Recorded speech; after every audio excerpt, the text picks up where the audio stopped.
But today's episode is challenging. We will tell you about the war crimes the Russians commit in Ukraine. Tortures, kidnappings, forced relocation to Russia, destruction of houses, schools, and much more. We have created this episode together with the ZMINA Human Rights Center. Together with Ukrainian and international partners, this organization documents cases of torture committed during the Russian armed aggression against Ukraine. The center works to protect freedom of speech, combat discrimination, prevent torture and abuse, and fight impunity. It supports human rights and civil society activists in Ukraine, including the occupied Crimea, and protects people who have suffered because of the war Russia instigated in Ukraine. Hi, my name is Catherine Litvinchova, and you are listening to the UA, The Day That We Survived podcast. The war Russia has started against Ukraine is affecting the whole world. Food blockade, price increase, and energy blackmail are just some of the damage caused by the Russian Federation. We tell the stories of real people who amaze us with their resilience, despite all the difficulties they face. Please support our efforts as an independent media and podcast platform on Patreon via the link in the description. Today we are talking about war crimes with Yelyzaveta Sokurenko. She has been working at ZMINA for 5 years. Now she is the head of the War Crimes Documentation Department and participates in field missions to the deoccupied settlements of Ukraine. We use voice recorder and write down the main points on paper, so a person can read it, sign, and check if everything is correct. Also, we receive written consent to what will happen next to this information. The consent form includes the transfer to various law enforcement agencies, international institutions, and archives. We are collecting a vast archive, so the history will keep the evidence of all these war crimes that Russians committed on our land. We will hear recordings of several people who survived these crimes. The organization launched the Department of War Crimes Documentation in March. Back then, documentalists used mostly open sources. Field missions have started in September. So far, there were 2 of them, to the liberated territories of the Kharkiv region. The village of Bisky-Radkivsky is located in the border between the Izum district of the Kharkiv region and the Liman district of the Donetsk region. From April to September 25th, the settlement lived under Russian occupation for almost half a year. Yelyzaveta recorded the testimony of Vitaly, a retired chief of criminal investigation. Russians searched his house 8 times.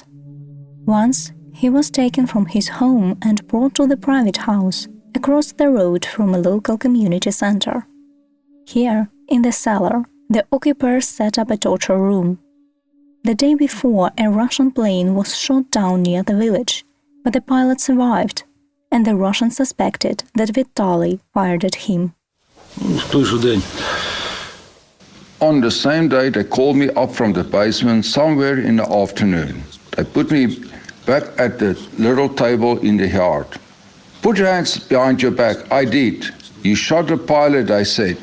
I didn't even see him. I said, I really didn't. No, you fire at him.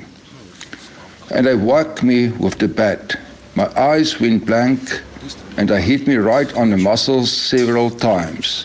Where did I hit you? Right here, as my arms were folded.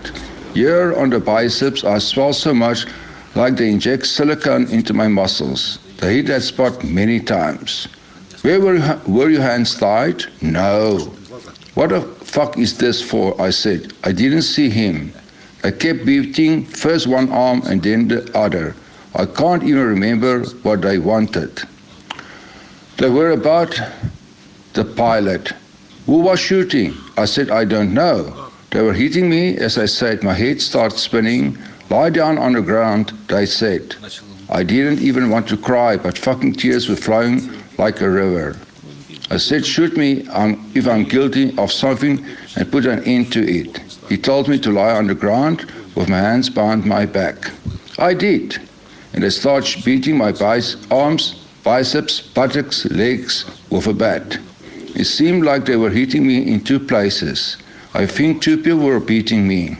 And then what? They asked again who shot at the pilot.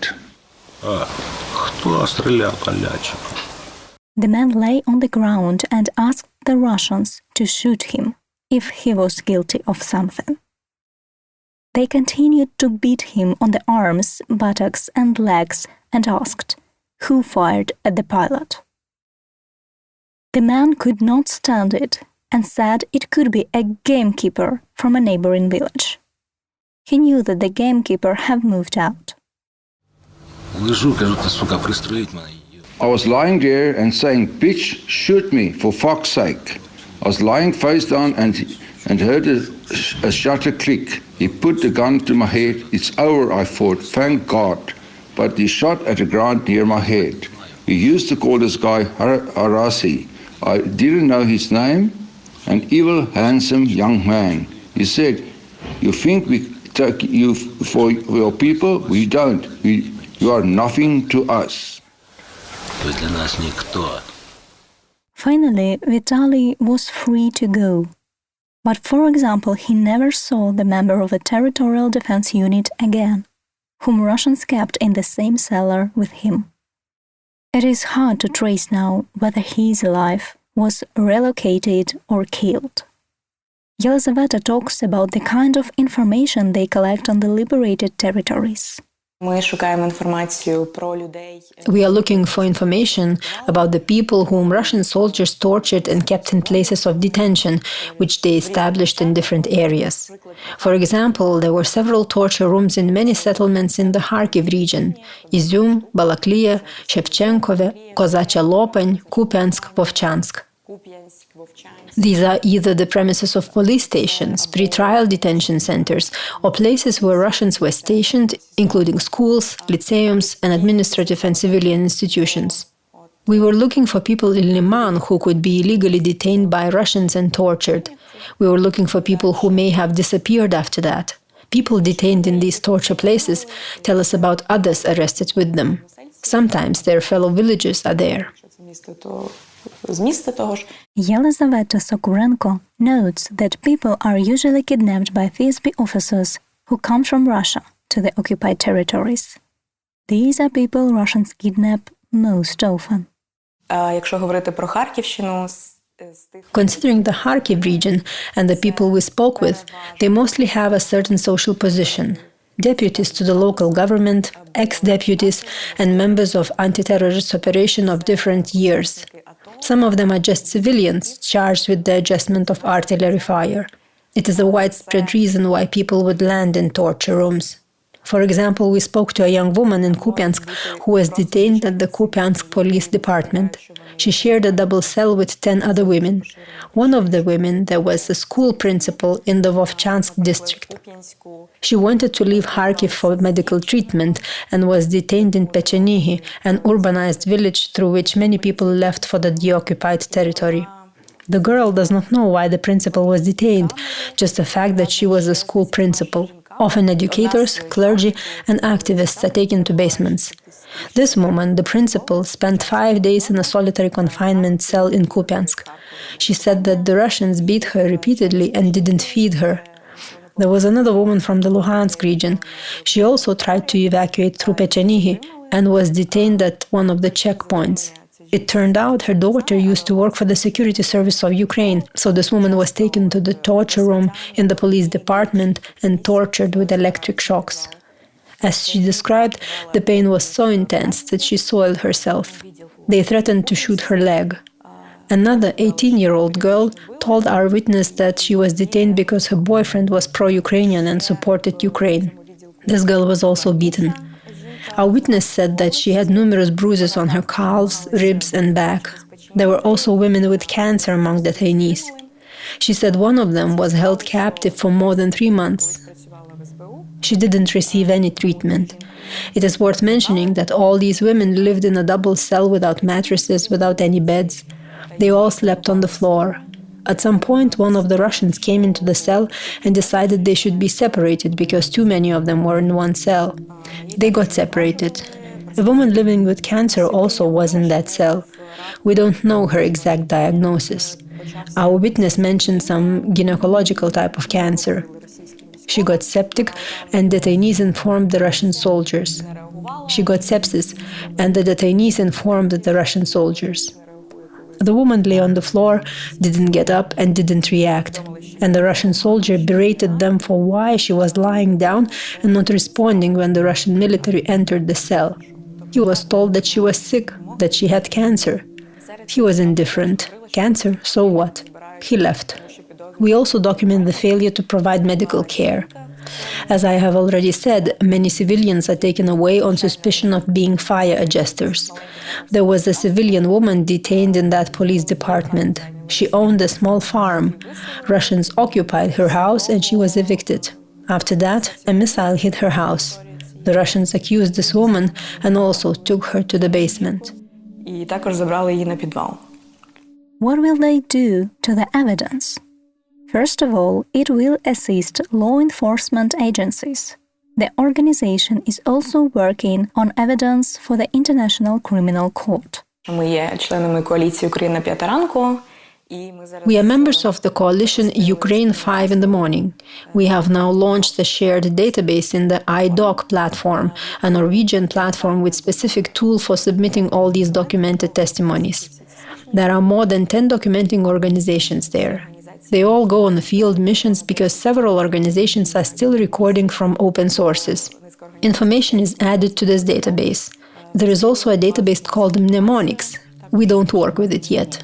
Information from open sources is also submitted there. What's it for?